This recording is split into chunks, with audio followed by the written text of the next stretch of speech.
Shalom, and welcome to the holy city of Jerusalem with Rabbi Liady here, and God willing, a lesson. I'm going to start with some stories here. Once upon a time, there was a village that had a giant clock tower that stood above every other building. Everyone would walk about their daily affairs, look at their watch, and then look up at the tower and see that their watch was a little off and knew the clock tower is right. They would realign their watch to match the clock tower and carry on their daily affairs. Eventually, that clock tower needed renovation. And so they had a town meeting and they decided rather than every time we need to renovate on this clock tower, we have to make such a mission to go up and fix it, perhaps we should go ahead and just lower that tower. That way, whenever we need to make a change to it, we can do so easily. Well, the court convened and they decided in favor of this idea, and they lowered the clock tower to eye level.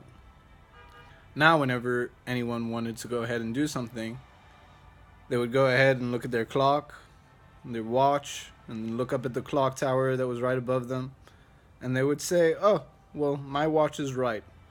So they would go to the clock tower and they would change the time on the clock. Before you knew it, they were fighting over who was right and who was wrong, and it was getting changed all the time. The idea here being that there is a guiding truth, and that it's only our subjective consciousness that is against the subjective truth. Another story is that people were stranded on a boat, so they decided each would go their own way, and they divided up the boat so that each could have their own designated area. One man decided, fine, and he started drilling a hole in his area. They said to him, "What are you doing? You're going to drown us all." He said, "What do you care? This is my area." Truth here being that when you're not in consensus and you're not working together and harmonizing, well, disarray ensues. It says that Abraham, according to Kabbalah, represented kindness in the sight of holiness, whereas his son Isaac represented restraint in the sight of holiness. Ishmael, being from the line of Abraham, represented kindness that was unbounded, and therefore kindness of unholiness. Because when it's unbounded, well, you can give without someone necessarily deserving it. Then we have Esav representing might or restraint on the side of unholiness. The idea here being that you become an isolationist and therefore over judgmental and restraining. But it was culminated in Israel. A balance between expression and inwardness, a desire to go ahead and give unrestrainedly, but balancing it with the restraint to give only to those who are meritorious and deserve. This dichotomy manifests in the political scene we see before our eyes. That there is a side that wishes for equality and liberal expression in the form of everyone being one and everyone being kind. And the problem with this is it can be, well, taken advantage of by those who do not deserve.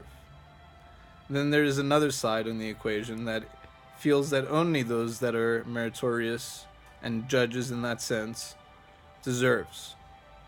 However, this too can be not good when not balanced out, for a small amount of people can go ahead and take a great amount of resources.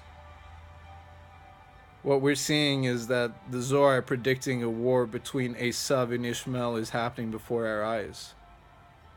And that all leadership and sovereignty, according to Kabbalah, manifests in the mouth, because while there are wars fought physically, the greatest amount of control is held over he who has the control of mass ideology in the world. And so there are voices on the side of the one hand trying to express an overindulgence in its form of kindness, Ishmael, and those that are being overly restrained, over restricting, and as a result the side of Esav. Nevertheless, there is harmonious truth that brings that duality to rest, and that manifests in Israel and in guidance from true leaders that express egoless desires.